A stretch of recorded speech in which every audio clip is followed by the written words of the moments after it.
All right, so I haven't made a video in a little while, so this is my first video. I guess the big news for my business, at least in terms of positive moods in the NDIS, is that we've managed to pass stage one of the audit, which was an excruciating process. It costs much more money than I expected it to in terms of just the payment to the auditors and the payment to, I guess, my admin staff to help me with the audit, and of course just the time and stress myself. And now we go to stage two, which is all about them interviewing our participants as well as our staff. In some ways it's going to be more difficult, but I think in a lot of ways it's going to be much easier. Having said that, I feel like our business is better for having gone through the audit, in terms of we've just got processes and procedures for everything, basically, which now we're going to implement in the business because we want to, but also because we have to, because they're going to interview our staff about the implementation of these things.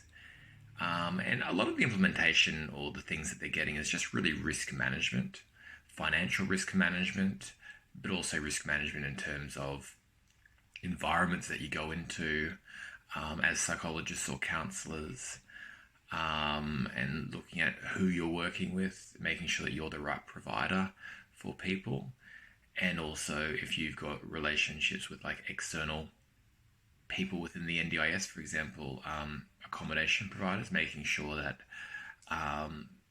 they're the right people for you to go into business with as well. So I think in the long run, all this is going to be good.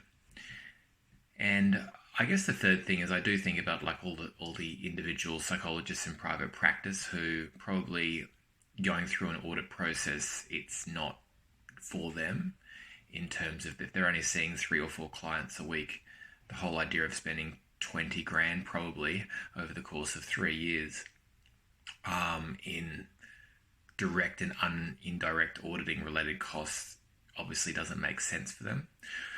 So what I have thought about is, I think my business model is going to adapt. So I do have a subcontractor business model at the moment, which is working really well. So psychologists and counsellors doing the work, but being basically mutually supported by my admin person, or I guess I got 2 now.